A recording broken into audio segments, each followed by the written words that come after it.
आगरा जिले के फतेहपुर सीकरी में भी मतदान चल रहा है और दूसरी बार यहाँ से ताल ठोक रहे हैं राजकुमार चाहर जी। अभी जिस वक्त हम बातचीत कर रहे हैं तकरीबन 10 बज रहा है और मतदान अभी किस तरह से जा रहा है, अलग अलग बूथों पर आप घूम रहे हैं। देखिए, ये लोकतंत्र का सबसे बड़ा पर्व है और राष्ट्र के निर्माण के लिए जनता अपने मत का प्रयोग करती है। मैं जो देख पा रहा हूँ पूरे ज़िले भर में बड़ा ज़बरदस्त उत्साह है और वोट प्रतिशत भी मैं ये विश्वास के साथ कह सकता हूँ जिस प्रकार का अपार उत्साह एक जनता में है वोट डालने के लिए। तो पिछली बार 61% समथिंग वोट परसेंट हुआ था फतेहपुर सीकरी लोकसभा क्षेत्र का। इस बार भी मुझे उम्मीद है कि लगभग 60 से 65% के आसपास वोट परसेंटेज रहेगा। अच्छा, चलिए, अभी वक्त बीतेगा, ये भी पता चल जाएगा शाम तक। दूसरा ये कि इस बार देखा गया है कि बीजेपी से ही बगावत के सुर निकलकर सामने आ रहे हैं, जिस तरह से अपने बेटे को भी उतारा है। तो इस बाबत आपको लगता है कि चुनौती और कड़ी हो गई, टेढ़ी हो गई है? नहीं, चुनौती कड़ी नहीं है।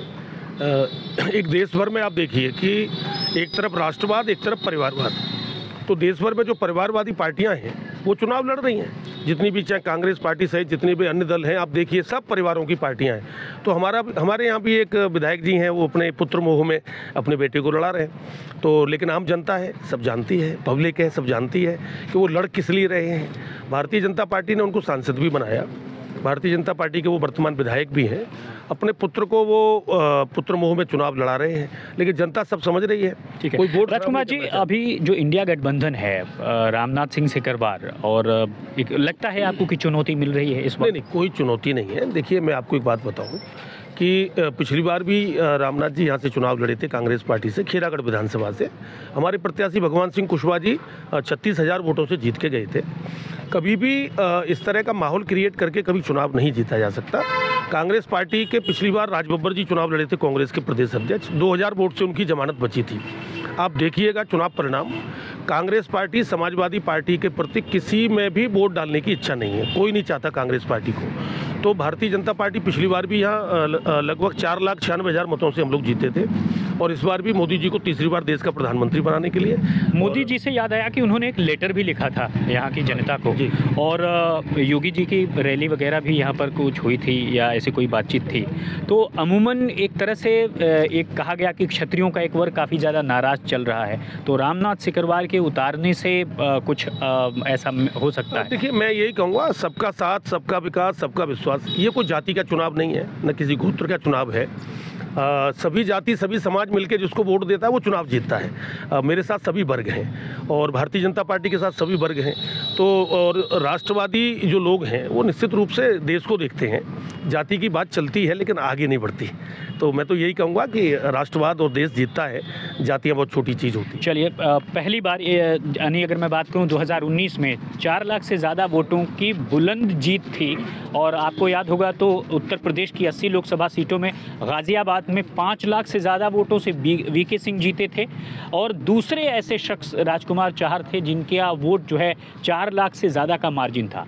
फतेहपुर सीकरी में बुलंद दरवाजे के ठीक करीब शेख रहीमुल्ला प्राथमिक विद्यालय है। यहाँ पर आप देख सकते हैं किस तरह से लोग वोटिंग के लिए इकट्ठा हो गए हैं, लेकिन काफ़ी ज़्यादा अंदर भीड़ है। आप लोगों की क्या शिकायत है?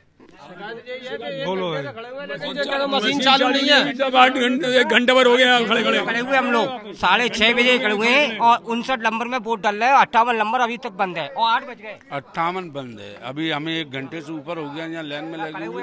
अभी लोग अभी तो आप लोगों को बुलाया गया है कि अंदर आप आए, आप जो आए आपकी वजह से लाइन में लगा दिया, अभी तक कोई नहीं गया अंदर। डला है 58 में, अभी यही चल रही है समस्या इनकी। 6 बजे गए, मशीन चालू नहीं है अभी तक। अभी 58 नंबर की मशीन चालू नहीं है यहाँ पर। तो आप देख रहे हैं कि किस तरह से यहाँ पर लोग शिकायत कर रहे हैं। हालांकि अंदर अभी ये कहा गया है कि जो लाइन है उसको अंदर की तरफ यहाँ पर बुलाया जाएगा। जी, सुबह 7 बजे से पोलिंग बूथ यहाँ चालू हुए, मगर जनता की कतार पे कतार भीड़ लगी हुई है और 58 नंबर जो बूथ है, मशीन है, ये लोग अंदर बोल रहे हैं कि मशीन खराब है। और हमारी बहन बेटियां, लेडीज़ आ रही हैं, बुजुर्ग महिला भी आ रही हैं, सारी लौट के जा रही हैं और बोल रही हैं कि मशीन खराब है। अंदर से वो लोग लौटा रहे हैं, मशीन अभी तक चालू नहीं हो रही है सर।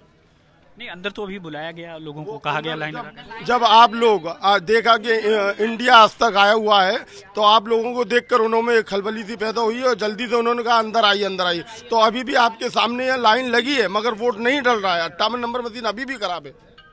फिलहाल जो बूथ से इस वक्त जानकारी मिल रही है उसके मुताबिक यही है कि एक मशीन थी जिसमें एरर था और उसके बाद से उसे सील करके जो है बाकायदा एक नया जो मशीन है उसमें शुरुआत कर दी गई है वोटिंग की।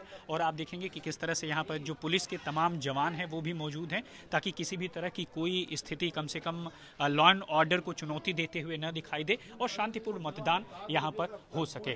राजा कुमार के साथ राम किंकर सिंह, फतेहपुर सीकरी, आगरा, आज तक।